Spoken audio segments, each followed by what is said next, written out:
Ayun, okay, KJX, kamusta? Ano lang, pinapa-review lang sa atin yung nangyari sa Qubits Cube, no? Parang ano lang yan, Lely Gold Mining, cash baka, parang mga ganyan. Yan, diyan ko yan tinuturing eh.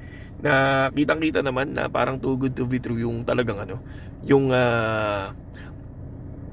program nila. So parang Ponzi scheme na Ponzi scheme for me, no? Tapos makikita mo naman yung website nila is parang gawa lang talaga, no? And then yung mga owners, hindi mo naman talaga kilala, 'di ba? May mga picture, ang daling kumuha ng mga picture, pero hindi mo naman maklik kung sino, 'di ba? I-search niyo yung pangalan, hindi niyo naman alam kung sino. Tapos hindi niyo naman makita na active sila sa social media, hindi mo makita na active diyan sa Twitter, 'di ba? Yung mga may platform na sarili kagaya ng Binance, Bitget, Bybit, OKX, yung mga yan, napaka-active yan sa social media, 'di ba? Makikita mo umaattend pa sila ng mga token 2049, tapos yung mga in real life na eyeball, tapos yung mga conference, umaattend yung mga yan, tapos talagang totally kilalang tao, yun sila. And then yung si Qubit, kung mapapansin mo, hindi mo naman kilala kung sino yung tao, tapos hindi mo naman nakakausap, hindi naman nagpo-post regarding sa project nila, sa platform nila. Tapos hindi mo nakikita nagbi-video, 'di ba? So nakikita mo lang siguro nagpo-post pero hindi mo nakikita kung ano yung mga activity nila. 'Di ba? Ang daling makita niyan, mga lods, no? Pero ang pinakamasakit lang diyan, ang dali lang kasi talaga nating malokong mga Pilipino.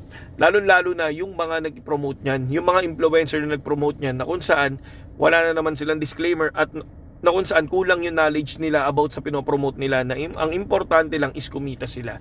Yun yung pinakamasakit dyan, mga lods. At ang pinakamasakit dyan, ikaw mismo na pumunta dyan at sumali dyan, ikaw mismo yung nag-invite sa mga kaibigan mo at sa mga magulang mo or sa mga kamag-anak mo para mag-invest dyan, at ikaw din yung naging dahilan kung bakit sila nawalan ngayon ng pera. Okay? So yun lang yun, mga lodi. Ganun lang kasimple yung mismong comment natin dito sa mga ganitong platform. Naalala nyo ba ang Lely Gold Mining? Diba? Nakita nyo, lahat na nagkaroon ng Lely Gold Mining noon, lahat ng pioneer ang yayabang.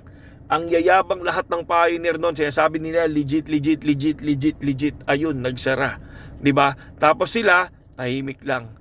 'Di ba? Tapos sila, lahat ng yung mga taong sumunod sa kanila, anong sinabi nila? Wala nagsara, 'di ba? Ganon din ang cash baka. Ang dami ko din narinig diyan sa cash baka, sinabi sa akin noon, "Maki, huwag ka mag-crypto.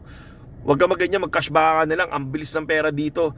1 month lang, doble na yung pera mo." Ayun, doble din yung naubos sa kanila.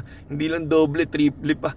Ilang chicken yata yung binili, 10 chicken yata. Ayun, 600,000 na wala sa kanila. Parang ganoon, di ba? So wala kumbaga, sabi ko nga sa inyo, aralin nyo. Doon pa lang sa platform makikita mo na kung legit o hindi, di ba? Ang dali lang nun, mga lodi, no? Naawa ako doon sa mga nagko-comment ngayon, sa mga nagko-post ngayon. Ang pinakamasakit dyan kung inutang mo pa yung pera mo, di ba? At ang pinakamasakit diyan, pati pang tuition mo nilagay mo. At ang pinakamasakit diyan, yung pamilya mo inimbitahan ka diyan na sumali, tapos ikaw mismo wala kang alam, di ba?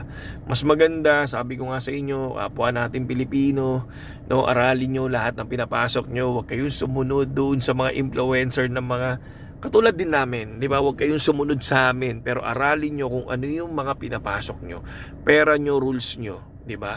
Pero tulad ng sinabi ko sa inyo, no, ang hirap mag-invest ng ganyan, lalo na kapag pinagpaguran mo yung pera, tapos sa isang iglap, hindi mo na ma-withdraw, di ba?